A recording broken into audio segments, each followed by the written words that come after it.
Hello and welcome to this channel, and if you are the first time here, subscribe to the channel by clicking the subscribe button in order to stay updated about the most trending technologies. In this video we are discussing about data science. So, introduction to data science. So the term data science has emerged recently with the evolution of mathematical statistics and data analysis. Data science, also known as data-driven science, makes use of scientific methods, processes and systems to extract knowledge or insights from data in various forms, that is either structured or unstructured. With the help of data science in the next few years, we will be able to predict the future as claimed by researchers from MIT. And they already have reached a milestone in predicting the future with their awesome research in various domains. So, how to solve a problem in data science? So problems in data science are solved using algorithms, but the biggest thing to judge is which algorithm to use and when to use it. Basically, there are 5 kinds of problems that you face in data science. First, is this A or B classification algorithm? Then, is this weird anomaly detection algorithm? How much or how many regression algorithm? How is this organized clustering algorithm? And what should I do next? Reinforcement learning algorithm. So, how these algorithms work? So these algorithms are based on human psychology. So we like being appreciated. Right, so computers implement these algorithms and expect to be appreciated when being trained. How? Let us see. So rather than teaching the computer what to do, you let it decide what to do, and at the end of that action, you give either positive or negative feedback. Then, data science life cycle. So a common mistake made in data science projects is rushing into data collection and analysis without understanding the requirements or even framing the business problem properly. Therefore, it is very important for you to follow all the phases throughout the life cycle of data science to ensure the smooth functioning of the project. First, discovery, then data preparation, model planning, model building, operationalize, and then communicate the results. So, discovery. So, before you begin the project, it is important to understand the various specifications, requirements, priorities, and required budget. And you must possess the ability to ask the right questions, and here you assess if you have the required resources present in terms of people, technology, time and data to support the project. And in this phase you also need to frame the business problem and formulate initial hypothesis to test. Then, data preparation. In this phase, you require an analytical sandbox in which you can perform analytics for the entire duration of the project, and you need to explore pre-process and condition data prior to modeling. Further, you will perform ETLT, extract, transform, load and transform, to get the data into the sandbox. So let us have a look at the statistical analysis flow. First, preparing the analytics sandbox, performing ETLT, data conditioning, then survey and visualize. Then model planning. Here you will determine the methods and techniques to draw the relationships between variables, and these relationships will set the base for the algorithms which you will implement in the next phase. And you will apply exploratory data analytics (EDA) using various statistical formulas and visualization tools. So let us have a look at various model planning tools: R programming, SQL analysis services, and SAS or Access. Then model building. In this phase, you will develop data sets for training and testing purposes. Here you need to consider whether your existing tools will suffice for running the models, or it will need a more robust environment like fast and parallel processing. And you will analyze various learning techniques like classification, association, and clustering to build the model. And you can achieve model building through the tools like SAS Enterprise Miner, WEKA, SPCS Modeler, MATLAB, Alpine Miner, and Statistica. Then operationalize. In this phase, you will deliver final reports, briefings, code, and technical documents. And moreover, sometimes a pilot project is also implemented in a real-time production environment. And this will provide you a clear picture of the performance and other related constraints on a small scale before full deployment. Then communicate results.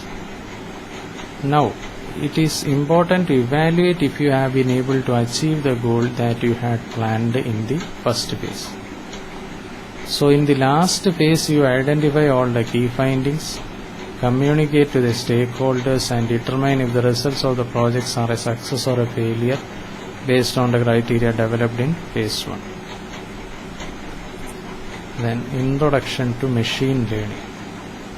So the term machine learning was first coined by Arthur Samuel in the year 1959. And looking back, that year was probably the most significant in terms of technological advancements. If you browse through the internet what is machine learning, you will get at least 100 different definitions. However, the very first formal definition was: a computer program is said to learn from experience C with respect to some class of task T and performance measure P, if its performance at a task in T as measured by P improves with experience C. Tom Mitchell. So, what is machine learning? So, in simple terms, machine learning is a subset of artificial intelligence or AI, which provides machines the ability to learn automatically and improve from experience without being explicitly programmed to do so. And in this sense, it is the practice of getting machines to solve problems by gaining the ability to think. So how machine learning works?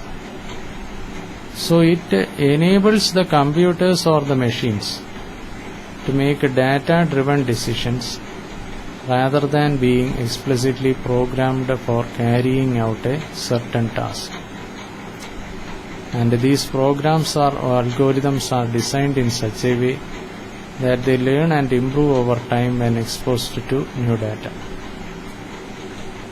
But wait, can a machine think or make decisions?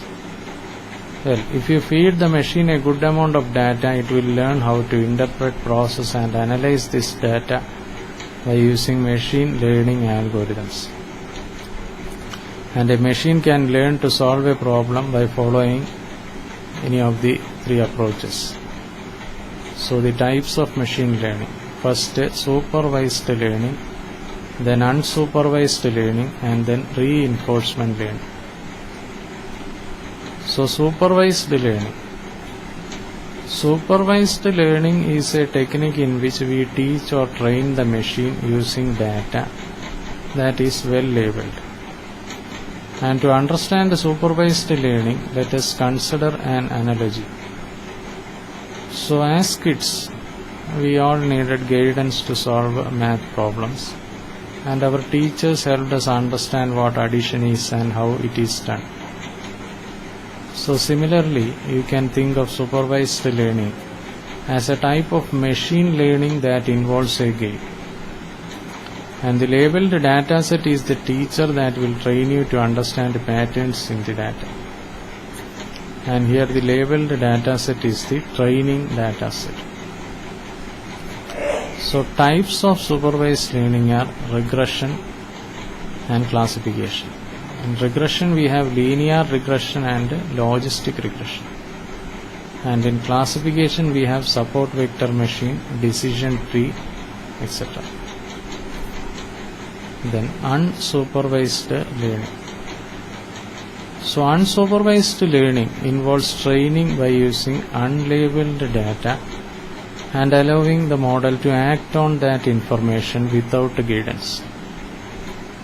So the model learns through observation and finds structures in the data. And once the model is given a data set, it automatically detects patterns and relationships in the data set by creating clusters in it. So what it can do is add labels to the cluster. Like it cannot say this is a group of apples or mangoes, but it will separate all the apples from mangoes. Suppose we presented images of apples, bananas and mangoes to the model. So what it does, based on some patterns and relationships, it creates clusters and divides the data set into those clusters. And now if a new data is fed to the model, it adds it to one of the created clusters.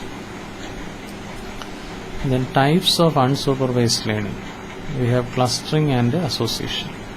And in clustering we have hierarchical clustering, k-means clustering and KNN clustering. And in association we have a priori algorithm and FP growth algorithm. Then reinforcement learning. So reinforcement learning is a part of machine learning where an agent is put in an environment and it learns to behave in this environment by performing certain actions and observing the rewards which it gets from those actions. And in other terms, it is the ability of an agent to interact with the environment and find out what is the best outcome. So it follows the concept of the hit and trial method. The agent is rewarded or penalized with a point for a correct or a wrong answer, and on the basis of the positive reward points gained, the model trains itself. And again, once trained, it gets ready to predict the new data presented to it. So this type of machine learning is comparatively different. So types of reinforcement learning are positive and negative.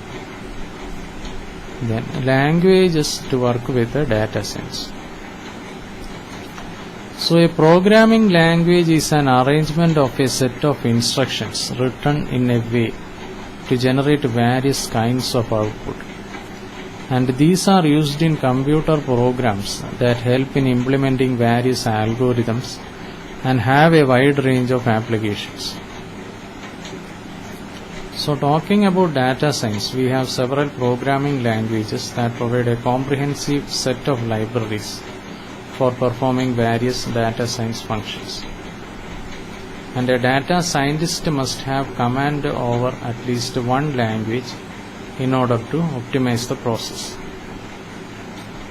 So some of the major languages used for data science are Python, JavaScript, R programming, SQL, Scala and Julia. And among all these, R is considered to be the best programming language for any statistician, as it possesses an extensive catalog of statistical and graphical methods. Python, on the other hand, can do pretty much the same work as R, but it is preferred by data scientists or data analysts because of its simplicity and high performance. R is a powerful scripting language and highly flexible, with a vibrant community and a resource bank, whereas Python is a widely used object-oriented language that is easy to learn and debug. So Python for data science. So Python is no doubt the best suited language for a data scientist. So the few points that will help you understand why people go with Python for data science. First, driven by vast and active community. So Python has one of the most known and active community which helps them in the continuous improvement of Python as a programming language. And it is distributed under an open source license which makes its development easy via open source contributions. Then learning curve. So with most of the programming languages, their learning curves tend to grow parabolic with time, which means it is hard to grasp early, but as you become familiar with this language, the learning becomes easy. Whereas in the case of Python, the learning is easy because of easy syntax and short handwriting. Then third-party libraries. Standard Python package installer PIP can help you install numerous modules that make Python interactive. And these libraries and modules can interact with internet protocols, operating system calls and many more. Then integration with other languages. So integration libraries like Cython and Jython make Python integrate with C or C++ and Java for cross-platform development.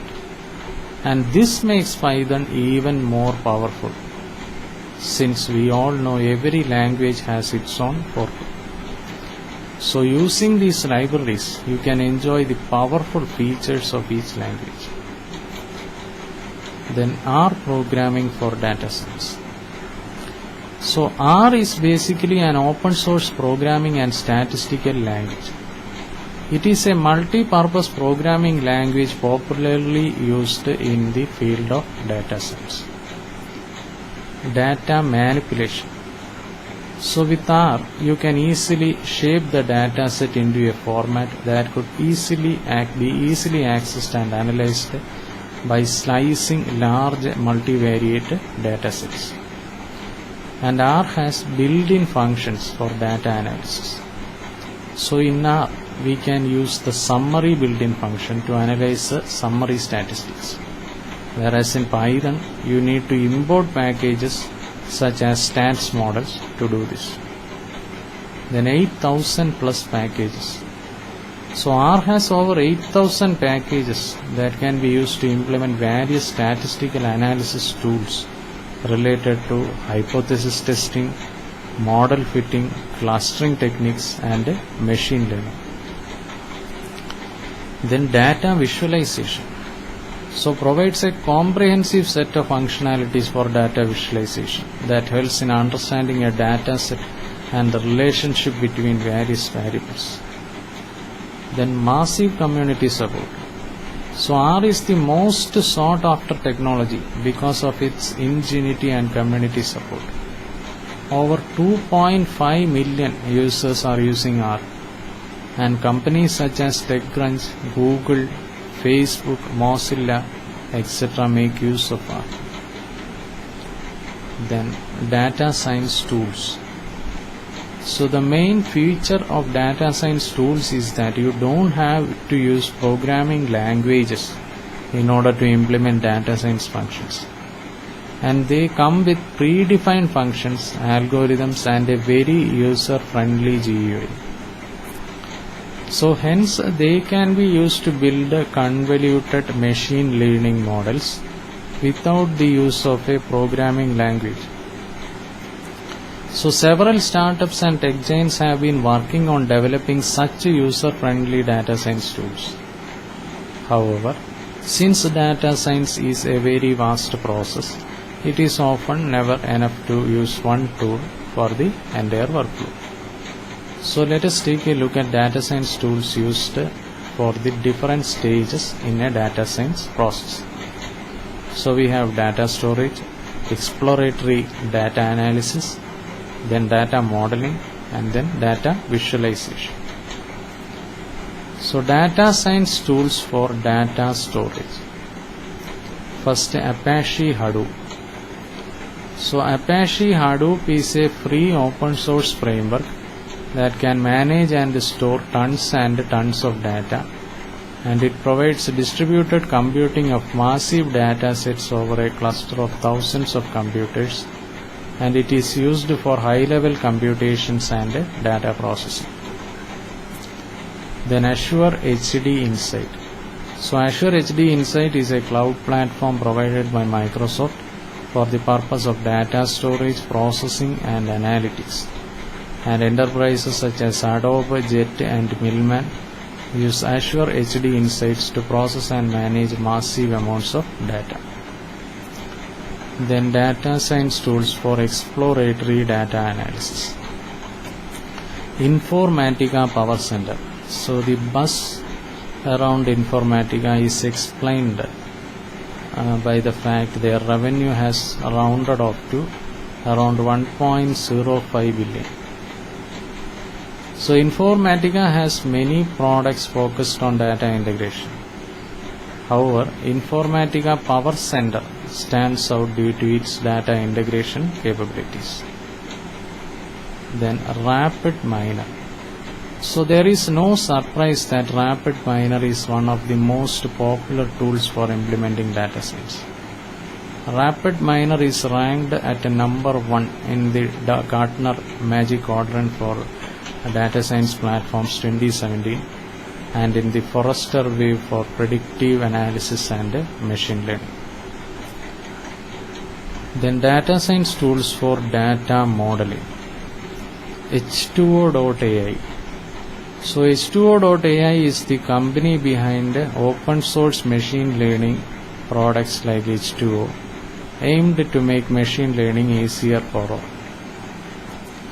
And with around 130k data scientists and approximately 14k organizations, the H2O.ai community is growing at a strong pace. And H2O.ai is an open source data science tool that is aimed at making data modeling easier. Then Data Robot.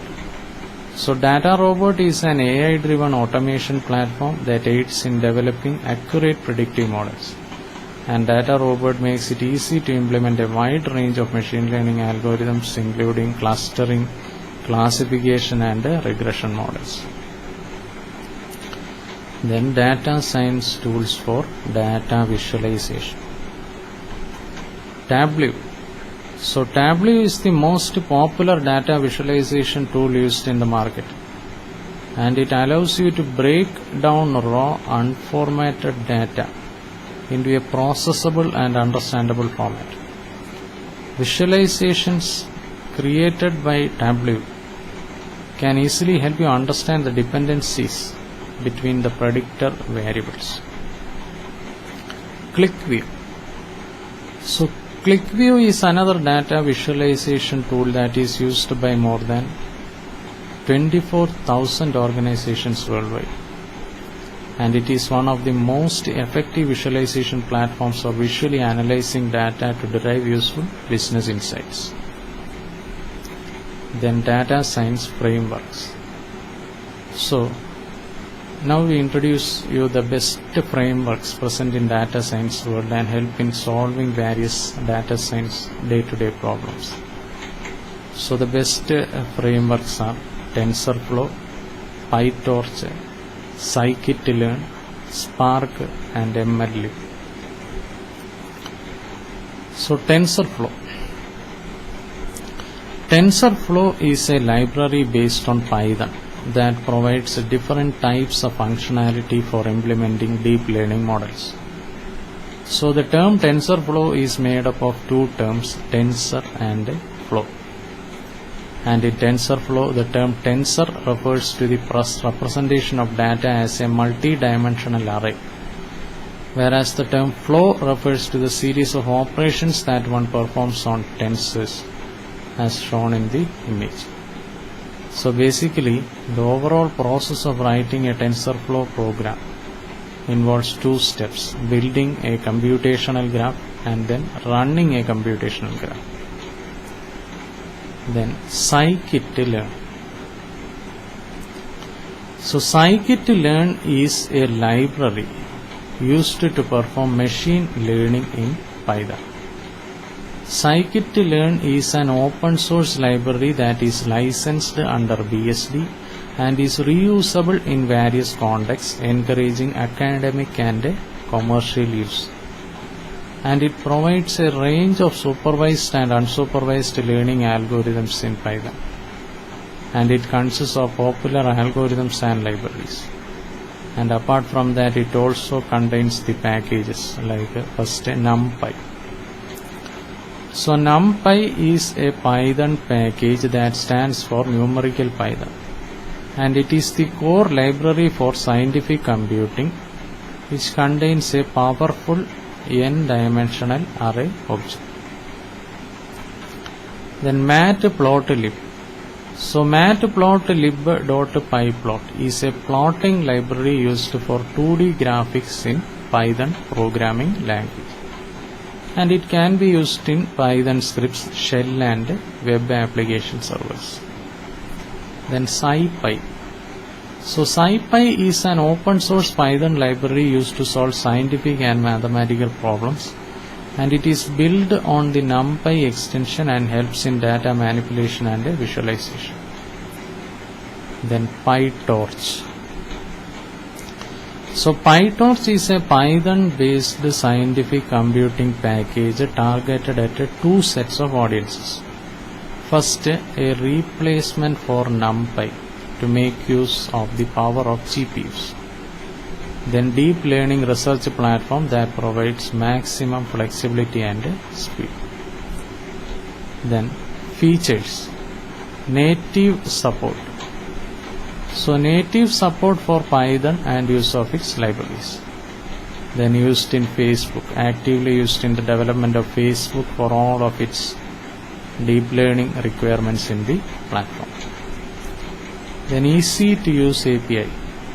So PyTorch ensures an easy to use API which helps with easier usability and better understanding when making use of the API. Fast processing. So PyTorch is fast and feels native, and hence ensuring easy coding and fast processing. Support for CUDA.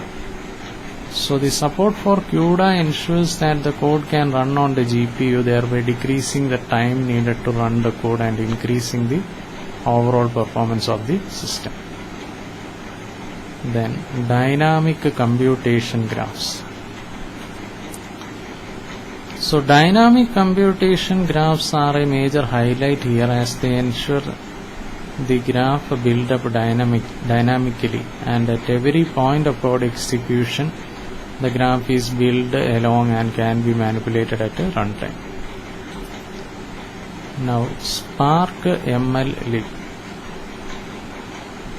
So Spark MLlib is Apache Spark's machine learning component.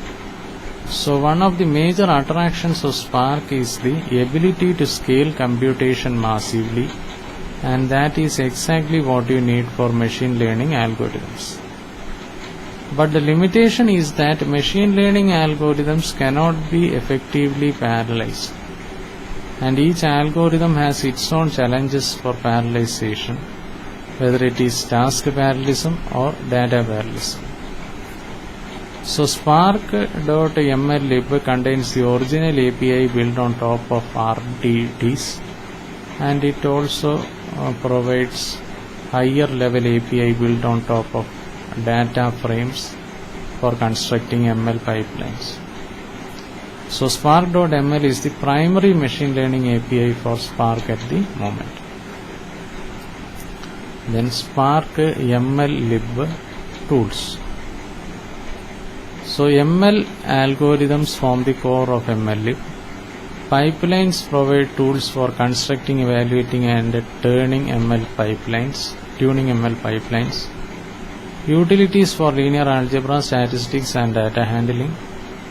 Featureization. It includes feature extraction, transformation, dimensionality reduction and selection. Persistence. Persistence helps in saving and loading algorithms, models and pipelines. So ML Lib algorithms are basic statistics, regression, classification, clustering, recommendation system, dimensionality reduction, feature extraction and optimization. So some of the important frequently asked interview questions. First, what is data science and how would you say it is similar or different to business analytics and business intelligence? Then which package is used to data import in R and Python and how do you data import in SAS? Then how do you build a custom function in Python or R? What is an RDBMS? And name some examples of RDBMS and what is CRUD. Then define a SQL query and what is the difference between select and update query and how do you use SQL in SAS, Python and R language. Then what is an API, what are APIs used for, what is NoSQL and name some examples of NoSQL databases, what is a key value store, what is column storage, what is a document database. Then what is a data warehouse, what is JSON and what is XML and name some kind of graphs and explain how you would build them in Python or R. Then how do you check for data quality. Then what is an outliner, how do you treat outlier data. Then what is missing value imputation, how do you handle missing values in Python or R. Then why do you need a for loop, what do you do for loops in Python and R. What is the advantage of using the apply family of functions in R. Then how do you use lambda in Python. What packages are used for data mining in Python and R. Then what is machine learning, what is the difference between supervised and unsupervised methods, what are random forests and how is it different from decision trees. Then what is logistic and linear regression and name some packages in R and Python for building regression models. What is linear optimization, where is it used and what is the traveling salesman problem. What is card and child and how is bagging different from boosting. What is a Z test, chi-square test, F test and T test. Then what are entropy and information gain in the decision tree algorithm. So these are some of the data science interview questions which can be asked in an interview. Then so who is a data science professional? So a data science professional dons many hats in his or her workplace, and they are not only responsible for business analytics but also are involved in building data products and software platforms, developing visualizations and machine learning algorithms. Now data scientists. So data scientists are those who crack complex data problems with their strong expertise in certain scientific disciplines. and they work with several elements related to mathematics, statistics, computer science, etc. And they make a lot of use of the latest technologies in finding solutions and reaching conclusions that are crucial for an organization's growth and development. Then data architect. So people with the traditional programming and business intelligence background, also good at dealing data ambiguity, have all the prerequisites to become data architects. And they are often familiar with undefined and unstructured type of data and statistics. And data architects are also creative enough to harness the data in a few ways for new insights. Then database administrators. So database administrators are responsible for administrating the collected data is an important task for organizations' decisions, and they make use of multiple software tools to store and organize data for further analysis. Then data visualizers. So data visualizers are technologies who translate data analytics into vital information for business to use, and they manage to harness the data analytics in layman's language to be able to communicate the outcome to all parts of the company. Then data engineers. So data engineers are the heart and the soul of data science, and they are responsible for designing, building and managing the big data infrastructure, and they do play a major role in developing the architecture to analyze and process the data according to the business need. Then data analyst. So data analysts deliver value to their company by taking information about specific topics and then interprets, analyzes and presents findings in comprehensive reports. And many different types of businesses use data analysts to help. And as experts, data analysts are often called on to use their skills and tools to provide competitive analysis and identify trends within industries. So this was a brief discussion on data science, and we will be discussing more on data science in the upcoming videos. And if you are the first time here, subscribe to the channel by clicking on the subscribe button in order to stay updated about the most trending technologies. Thank you for watching this video. Bye for now.